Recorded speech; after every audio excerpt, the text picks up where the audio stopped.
السلام علیکم ورحمۃ اللہ وبرکاتہ. Welcome to my YouTube channel study with me. Students, آج ہم بہت دنوں کے بعد جو ہے وہ ہم اپنی ویڈیو بنا رہے ہیں، لیکن فائنلی آج میں بھی 2-3 ہفتے ہو گئے ہم نے کوئی ویڈیو اپلوڈ نہیں کی تھی. اصل میں تھوڑے سے کچھ پرابلم تھے اور ساتھ میں میری طبیعت جو ہے وہ تھوڑی سی ناساز تھی، اس وجہ سے ویڈیو جو تھی وہ اپلوڈ نہیں ہو پائی. اور ساتھ ہی ساتھ میں کہنا چاہوں گی کہ جو اسٹوڈنٹ ہمارے اس یوٹیوب چینل پہ نیو ہیں ان کے لیے میں دعا گو ہوں کہ اللہ تعالیٰ ان کو ساری زندگی جو ہے وہ خوش رکھے اور اللہ تعالیٰ ان کو ان کے مقصد میں کامیاب کرے.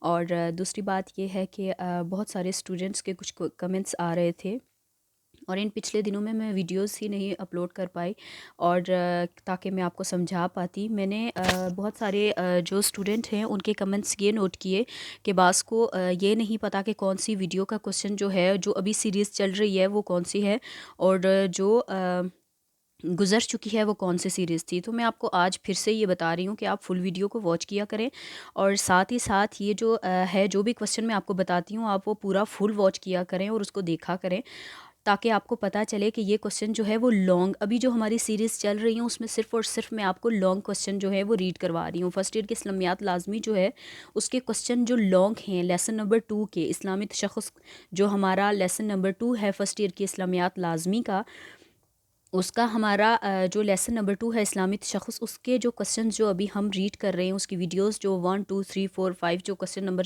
سے چل رہا ہے، ابھی ہم نے 9 کوسچن جو ہیں وہ اس کے ریڈ کیے ہیں، وہ سارے ابھی لانگ چل رہے ہیں ہمارے. جیسے ہی ہمارا ایک لیسن کمپلیٹ ہوتا ہے اس کے بعد ایسے میں ساتھ ساتھ آپ کو جیسے جیسے لانگ کوسچن میں جو شارٹ کوسچن آتے ہیں وہ میں ساتھ ساتھ آپ کو بتاتی رہتی ہوں. لیکن اگر آپ کو اس طرح پتہ نہ چلے تو میں آپ کو یہ بھی بتانا چاہوں گی کہ اگر آپ کو اس طریقے سے پتہ نہیں چلتا تو یہ آپ لازمی نوٹ کر لیجئے کہ ہم جیسے ہی ہمارے یہ کوسچن لانگ والے جو ہیں یہ کمپلیٹ ہوتے ہیں اس کے ساتھ ہی ہم نے لاسٹ میں اپنے یہ جو شارٹ کوسچن ہیں یہ ہم نے ریڈ کرنے ہوتے ہیں. اور شارٹ جو کوسچن ہیں وہ ہم ریڈ کرتے ہیں وہ بھی ویڈیو کے لاسٹ میں، جو لیسن کمپلیٹ ہو جاتا ہے اس کے بعد ہم ریڈ کرتے ہیں. تو چلیے آج جو ہے ابھی ہم اسلامیات لازمی جو ہمارا لیسن نمبر 2 سٹارٹ ہے اس کا کوسچن نمبر 10 جو ہے آج ہم وہ ریڈ کریں گے. تو چلیے سٹارٹ کرتے ہیں.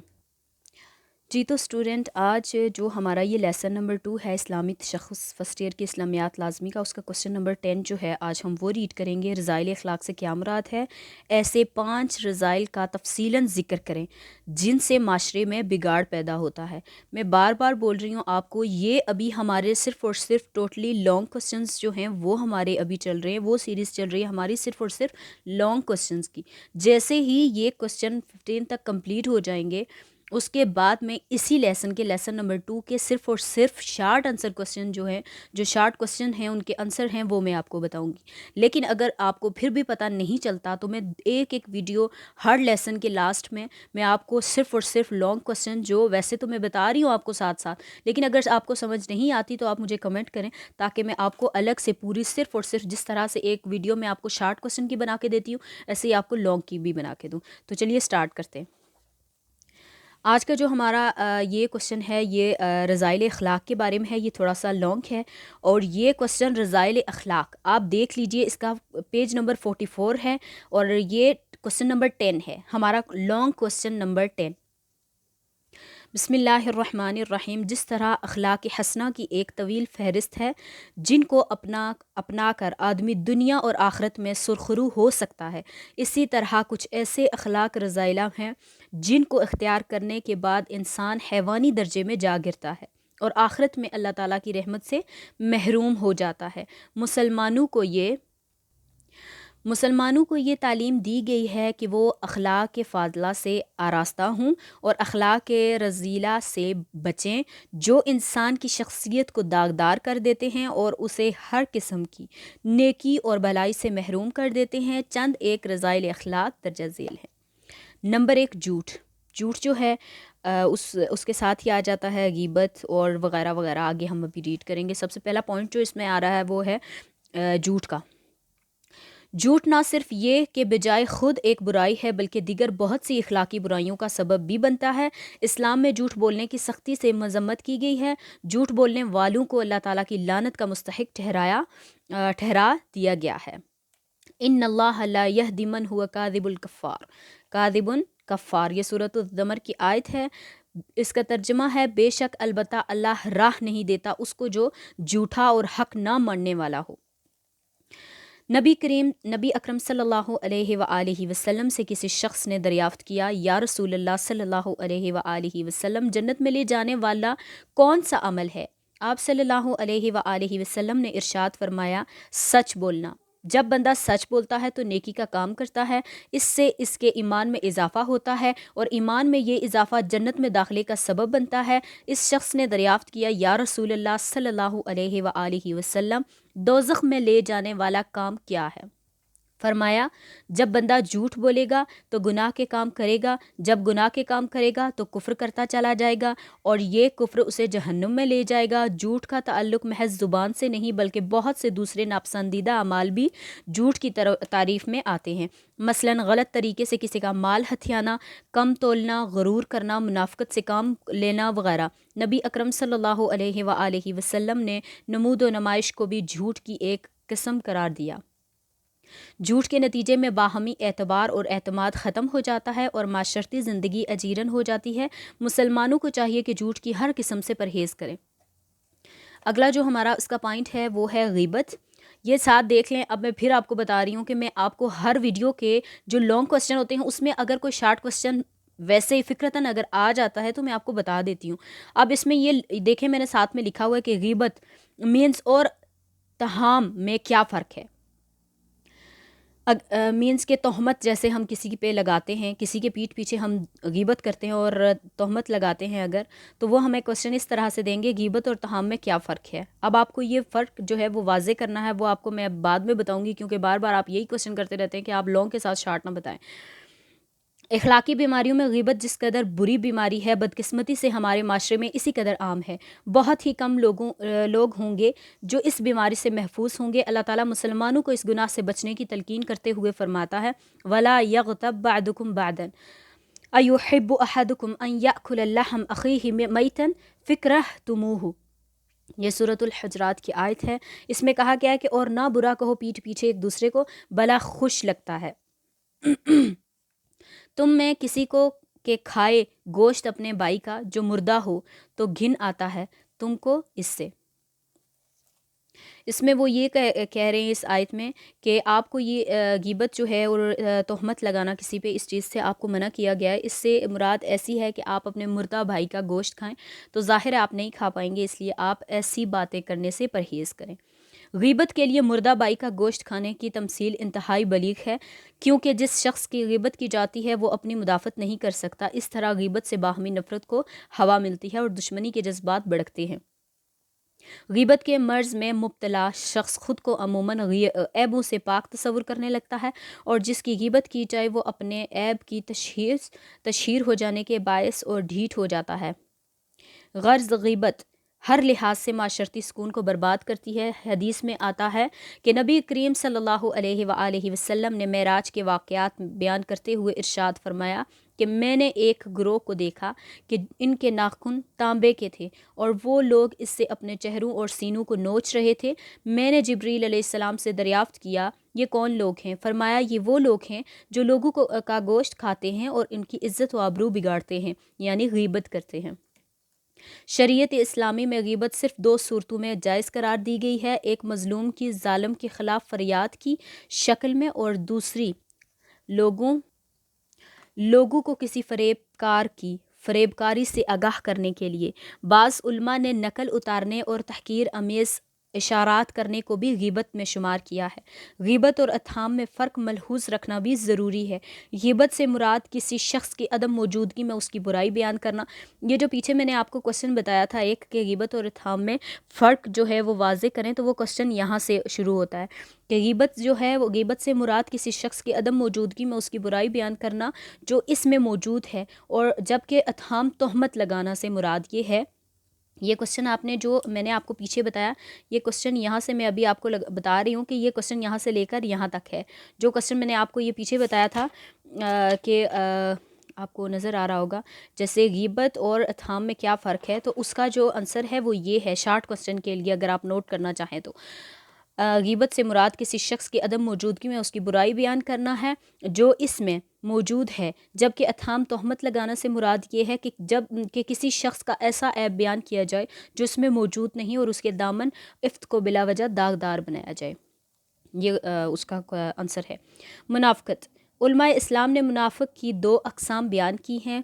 ایک وہ منافق جو دل سے اسلام کی صداقت و حقانیت کا قائل نہیں، لیکن کسی مصلحت یا شرارت کی بنا پر اسلام کا لبادہ اوڑھ کر مسلمانوں اور اسلام دونوں کو نقصان پہنچاتا ہے، اسے اعتقادی منافق کہتے ہیں۔ دوسرا وہ منافق ہے جو اگرچہ خلوص نیت سے اسلام قبول کرتا ہے، لیکن بعض بشری کمزوریوں کی وجہ سے اسلام کے عملی احکام پر چلنے میں تساہل یا کوتاہی کرتا ہے، اسے عملی منافق کہتے ہیں۔ پہلی قسم کا منافق کافروں سے بدتر ہے، جبکہ دوسری قسم کا منافق صاحب ایمان ضرور ہے، لیکن اس کی تعلیم و تربیت ابھی ناقص ہے، جو کسی معلم و مربی کے فیضان نظر یا صحبت نشینی سے اسے حاصل ہو سکتی ہے۔ مسلمانوں کے خلاف منافقوں کی سب سے خطرناک چال یہ ہوتی ہے کہ وہ دین داری کے پردے میں مسلمانوں کو باہم لڑا دیں۔ اسی مقصد کے لیے انہوں نے مدینے میں مسجد نبوی کے مقابل مسجد درار تعمیر کی تھی، لیکن اللہ تعالیٰ کے حکم سے نبی اکرم صلی اللہ علیہ وسلم نے اس مسجد کو مسمار کرا کے ان کی سازش کو ناکام بنا دیا۔ ارشاد باری تعالیٰ ہے، یا ایھا النبی جاہد الکفار والمنافقین واغلظ علیہم ومأواہم جہنم، یہ سورۃ التحریم کی آیت ہے۔ اے نبی، لڑائی کو منکروں سے اور دغا بازوں سے اور سختی قرآن پڑھ اور سختی کر ان پر اور ان کا گھر دوزخ ہے۔ اس کا پہلا پوائنٹ جو اس آیت میں آ رہا ہے، اس آیت کے ساتھ آ رہا ہے، جب بولے تو جھوٹ بولے۔ منافق جو ایک مرتبہ نبی کریم صلی اللہ علیہ وسلم نے منافق کی پہچان بتاتے ہوئے ارشاد فرمایا، منافق کی 3 نشانیاں ہیں۔ نمبر 1، اچھا آپ سے میں اب یہ بھی یہاں لکھ دوں کہ منافق کی کتنی نشانیاں ہیں، یہ آپ سے وہ کوسچن کریں گے۔ یہ والا کوسچن دیکھیں، یہ یہاں سے منافق کی کتنی نشانیاں ہیں۔ منافق کی 3 نشانیاں ہیں۔ نمبر 1، جب بولے تو جھوٹ بولے۔ نمبر 2، جب وعدہ کرے تو وعدہ خلافی کرے۔ نمبر 3، جب کوئی امانت اس کے سپرد کی جائے تو اس میں خیانت کرے۔ ان نشانیوں کے ہوتے ہوئے چاہیے وہ نماز اور روزہ کا پابند ہو، وہ منافق ہی ہے۔ قرآن مجید میں اب یہاں پہ یہ بتا رہے ہیں، ان نشانیوں کے ہوتے ہوئے چاہے وہ نماز اور روزہ کا پابند ہو، وہ منافق ہی ہے، چاہے وہ کتنا ہی پرہیزگار کیوں نہ ہو، وہ منافق ہی ہے۔ قرآن مجید میں ان منافقوں کے انجام کے بارے میں بتایا گیا ہے کہ وہ دوزخ کے سب سے نچلے اور تکلیف دہ حصے میں رکھے جائیں گے۔ اگلا پوائنٹ ہے ہمارا تکبر۔ تکبر کے معنی خود کو بڑا اور برتر ظاہر کرنے کے ہیں۔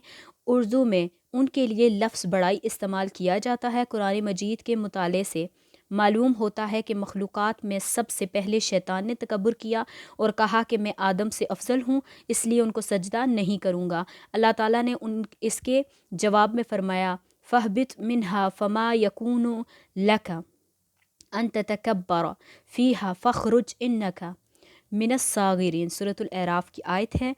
تو اتر یہاں سے، تو اس لائق نہیں کہ تکبر کرے یہاں، پس باہر نکل، تو ذلیل ہے۔ وہ دن اور آج کا دن غرور کا سر ہمیشہ نیچا ہوتا چلا آیا ہے، اور فرمان خداوندی کے مطابق آخرت میں بھی متکبر انسانوں کا ٹھکانہ جہنم ہوگا۔ الیس فی جہنم مثوی للمتکبرین، یہ سورۃ الزمر کی آیت ہے۔ کیا نہیں دوزخ میں ٹھکانہ غرور کرنے والوں کا؟ تکبر کی مذمت فرماتے ہوئے نبی کریم صلی اللہ علیہ وآلہ وسلم نے ارشاد فرمایا، جس کے دل میں رائی برابر بھی غرور اور تکبر ہوگا، وہ انسان جنت میں داخل نہیں ہوگا۔ مغرور اور متکبر انسان دونوں دوسروں کو حقیر سمجھ کر ظلم و زیادتی کرتا ہے اور گناہوں پر بے باک ہو جاتا ہے، اور یہ خیال کرتا ہے کہ مجھے میرے گناہوں کی سزا کون دے سکتا ہے۔ اسی لیے وہ مروت و اخوت و اثار اور اس قسم کی بہت سی دوسری بلائیوں سے محروم ہو جاتا ہے۔ اگلا پوائنٹ ہے حسد۔ انسان دوستی کا تقاضا یہ ہے انسان دوستی کا تقاضا یہ ہے کہ ہم اپنے کسی بھائی کو اچھی حالت میں دیکھیں تو خوش ہوں کہ اللہ تعالیٰ نے اسے اپنی نعمتوں سے نوازا ہے، لیکن حسد وہ بری خصلت ہے جو کسی کو خوشحال اور پرسکون دیکھ کر انسان کو بے چین کر دیتی ہے، اور وہ اپنے بھائی کی خوشحالی کو دیکھ کر خوش ہونے کی بجائے دل ہی دل میں جلتا اور کڑھتا ہے۔ ایسا کرنے سے وہ دوسروں کا کچھ نہیں بگاڑ سکتا، خود اپنے لیے پریشانی مول لے لیتا ہے۔ یوں تو حسد ایک اخلاقی بیماری ہے، لیکن اس کے نتیجے میں انسان کئی دوسری اخلاقی بیماریوں کا شکار ہو جاتا ہے۔ مثلا جب وہ دوسروں کو بہتر حالت میں دیکھنے کا رودار نہیں ہوتا تو وہ اپنے بہت سے عزیزوں سے ترک تعلق کر لیتا ہے، جو ایک ناپسندیدہ بات ہے۔ اس طرح جس شخص کی طبیعت میں حسد پیدا ہو جائے وہ کبھی قانع نہیں ہو سکتا، وہ ہمیشہ اپنے سے برتر کو دیکھ کر اپنی حالت زار پر کف افسوس ملتا رہتا ہے۔ اسی کی وہ صلاحیتیں جو حالت بہتر بنانے میں صرف ہو سکتی ہیں، ہمیشہ دوسروں کی حالت بگاڑنے ہی کی فکر میں ضائع ہوتی ہیں۔ حاسد اپنی بڑکائی ہوئی آگ میں خود ہی جلتا رہتا ہے۔ گو اسلام اپنے پیروکاروں کو محبت اور اس احساس کی تلقین کرتا ہے، لیکن حاسد کے دل میں سوائے نفرت اور جلن کے کوئی شریفانہ جذبہ جگہ نہیں پا سکتا۔ اجتماعی فلاح کے معنی یہ ہیں کہ معاشرے کے جملہ افراد معزز اور خوشحال ہوں، لیکن حاسد لوگوں کی نیک نامی اور خوشحالی کو ذلت و خواری میں بدلتے دیکھنا چاہتے ہیں، پس ایک نہ ایک دن وہ معاشرے کی نظروں میں ذلیل ہو کر رہتا ہے۔ مسلمانوں کو ان تمام نقصانات سے بچانے کے لیے حضور نبی کریم صلی اللہ علیہ وسلم نے حسد سے بچنے کی تلقین فرمائی۔ ارشاد فرمایا، ایاکم والحسد فإن الحسد یأکل الحسنات کما تأکل النار الحطب۔ دیکھو حسد سے بچو کیونکہ حسد نیکیوں کو اس طرح کھا جاتا ہے جیسے آگ خشک لکڑی کو۔ اگر انسان حسد اپنے اخلاق کے رذیلہ سے بچنا چاہے تو اسے بزرگان دین کی سادگی و قناعت کی تاریخی مثالوں سے نصیحت حاصل کرنی چاہیے۔ مزید برآں وہ دولت و اقتدار سے پیدا ہونے والی برائیوں اور مفاسد پر نظر رکھے۔ تو آج کا جو ہمارا کوسچن ہے، کوسچن نمبر 10، وہ ہمارا کمپلیٹ ہو گیا ہے، and I really hope so کہ آپ لوگوں نے جو ہے اسے پورا واچ کیا ہوگا۔ اور میں آپ سے بار بار کہنا چاہوں گی کہ ہمارے لانگ کوسچن کمپلیٹ ہونے کے بعد ہم اپنی شارٹ کوسچن کی لاسٹ میں لیسن کے لاسٹ میں ہم لوگ جو ہے وہ ویڈیو بناتے ہیں۔ تو انشاءاللہ میں آپ سے میں کہنا چاہوں گی کہ اگر آپ میرے یوٹیوب چینل پہ نیو ہے تو please subscribe to my YouTube channel and press the bell icon, اور زیادہ سے زیادہ ایک دوسرے کا ساتھ دیں، دوسروں کی برائیوں سے بچیں، اور اللہ تعالیٰ آپ کا حامی و ناصر ہو۔ ملتے ہیں اگلی ویڈیو میں۔ اللہ حافظ۔